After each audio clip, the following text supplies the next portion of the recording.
और जिनको संपूर्ण ज्ञान है ना, वो प्रायः शांत ही रहते हैं।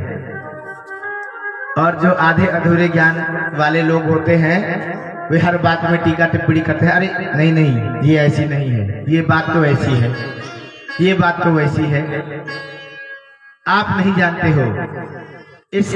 ये जो कथा है, इस कथा में ये भेद है। बराबर टीका टिप्पणी करते रहेंगे और आपकी बात को कभी पूरा नहीं होने देंगे। अध जल गगरी छलकत जाए। जिस गगरी में पूरा जल नहीं भरा रहता है, आपने देखा है झटका लगता है तो छलक कर उससे जल निकलता रहता है। और जो भरी हुई गगरी रहती है ना, जल्दी उसमें से जल नहीं गिरता। एक समता बनी रहती है, एक समानता बनी रहती है। सभी ऋषिगण कहते हैं महाराज आप ज्ञान के भंडार हैं। भगवान श्री कृष्ण की अद्भुत लीलाओं का वर्णन हम आपसे सुनना चाहते हैं। किस प्रकार से उन्होंने देवकी वसुदेव के घर में जन्म लिया और यदुवंशियों के कुल में आकर उन्होंने बाल्यावस्था बिताई, बाल लीलाएं करी। किस प्रकार से अन्य लीलाओं का, भगवान के अन्य सभी लीलाओं का वर्णन जो हम जानना चाहते हैं, जो हम भक्तगण सुनते सुनाते आए हैं, उसका विस्तृत वर्णन आपके मुखारबिंद से हम जानना चाहते हैं। भगवान के समस्त अवतारों का, समस्त रूपों का, समस्त स्वरूपों का वर्णन। कोई कहता है भगवान के 10 मुख्य अवतार हैं, कोई कहता है भगवान के 24 मुख्य अवतार हैं। तो कृपा करके इस संदर्भ में भी प्रकाश डालिएगा महाराज। और कलयुग आने वाला है, यह वृत्तांत जब शौनकादि ऋषियों ने सूत जी से कहा तो उस समय कलयुग नहीं था, कलयुग आने ही वाला था। उन्होंने कहा महाराज कलयुग आने वाला है, तो ये जो धर्म है, ये जो वेद है, ये जो शास्त्र है, इनको करने कराने में और इनको समझने की सामर्थ्यता भी लोगों में नहीं होगी। तो कृपया ऐसे सरलतम और रसमयी भाषा का प्रयोग करके हम सभी भक्तों को ऐसा ज्ञान दीजिए जिसका प्रचार प्रसार हम करें और भगवान की भक्ति का, भगवान के रूप और गुणों का चर्चा समस्त संसार में हम सभी कर पावे। अतः भगवान श्री हरि की जो कथा है उसको आप हम सभी भक्तों को सुनाना प्रारंभ करें। सभी ऋषिगण निवेदन करते हैं, हाथ जोड़कर भगवान से प्रार्थना करते हैं और भजन के माध्यम से भगवान से कहते हैं कि हरि की कथा सुनाने वाले,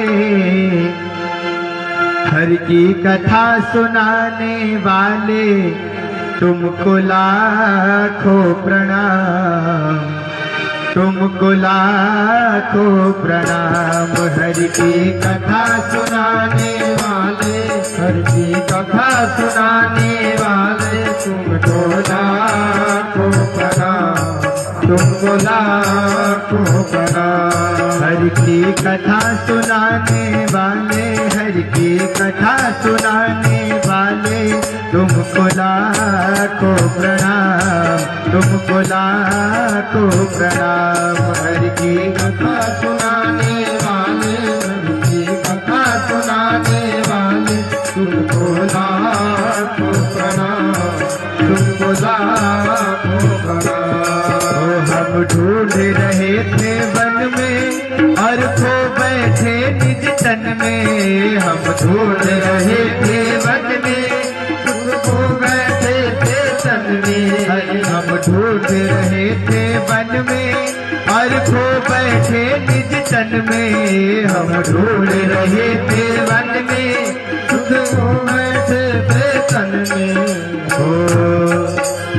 राज बताने वाले, सबकी राज बताने वाले, तुमको लाखों प्रणाम, तुमको लाखों प्रणाम।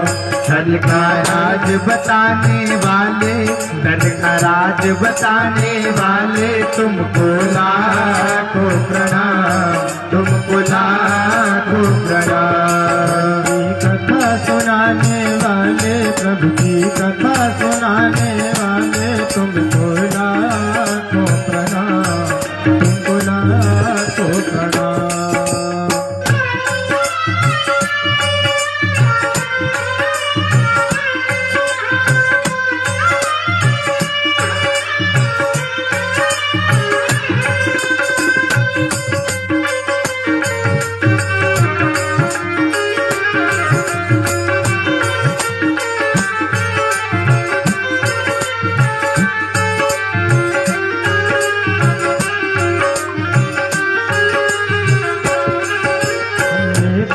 विष का प्याला गा रहे थे हम के गाना। हम लेकर विष का प्याला जा रहे थे हम के गाना। हम लेकर विष का प्याला गा रहे थे गाना। हम लेकर विष का प्याला जा रहे थे हम का गाना। सुधा पिलाने वाले अमृत पान कराने वाले प्रभु रस सुधा पिलाने वाले तुमको लाखों प्रणाम, तुमको लाखों प्रणाम, तुमको लाखों प्रणाम, तुमको लाखों प्रणाम। हरि की कथा सुनाने वाले प्रभु की कथा सुनाने वाले तुमको लाखों प्रणाम, तुमको लाखों प्रणाम।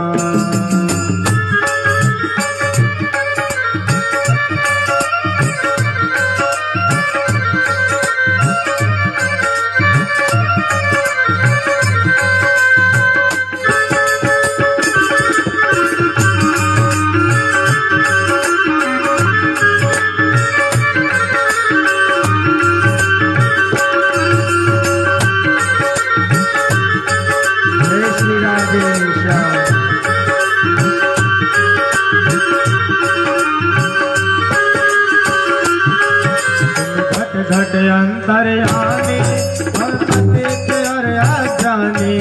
तुम घट घट अंतर्यामी हम पतित और अज्ञानी। घट घट अंतर्यामी हम पतित और अज्ञानी। घट घट अंतर्यामी हम पतित और अज्ञानी।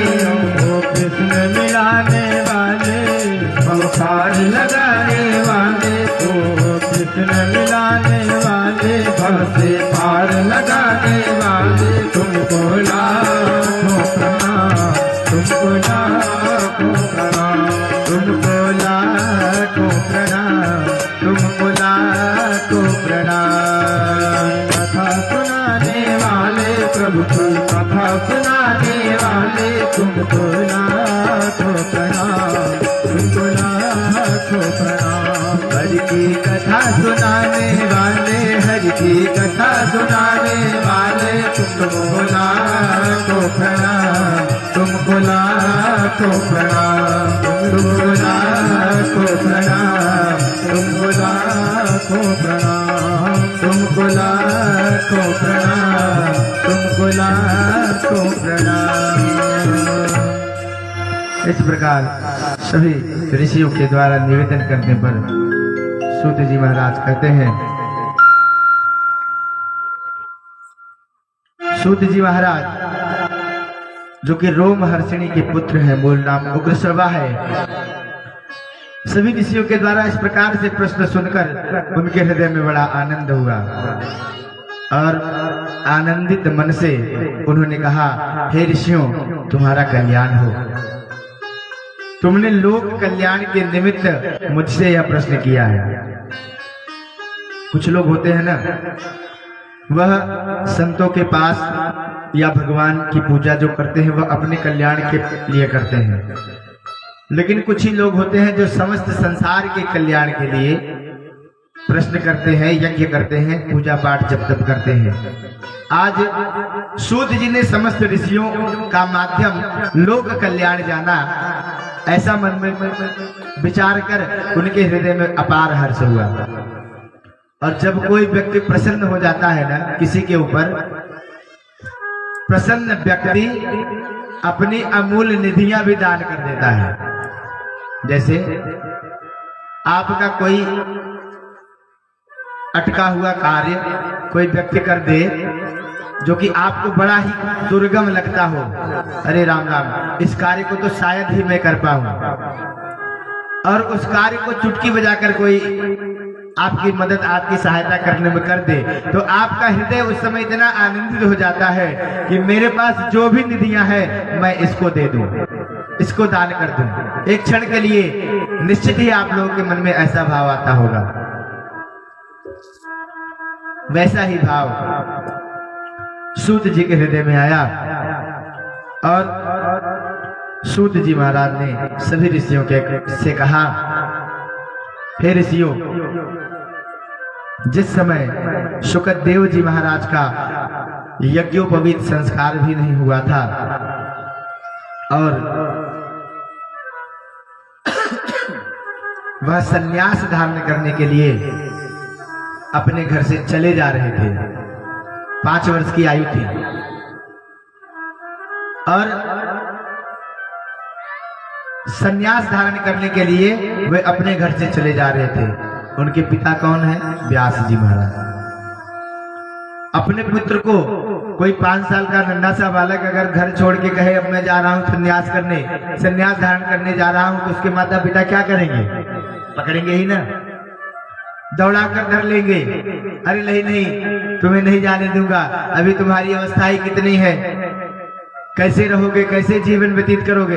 और माता पिता के लिए तो पुत्र चाहे कितने भी बड़े हो जाएं, चाहे कितने ही बड़े हो जाएं, उनकी अवस्था तो जैसे माता अपनी गोदी में लेकर उस बालक को खिलाती है ना, 1 वर्ष से 5 वर्ष का जो उम्र समय है, माता पिता के लिए वही उम्र समय हमेशा ही अपने बच्चों के हृदय में बना रहता है। वही अवस्था सदैव वे धारण करते रहते हैं अपने बच्चों के प्रति और सदैव उसी भाव से निहारती रहती है।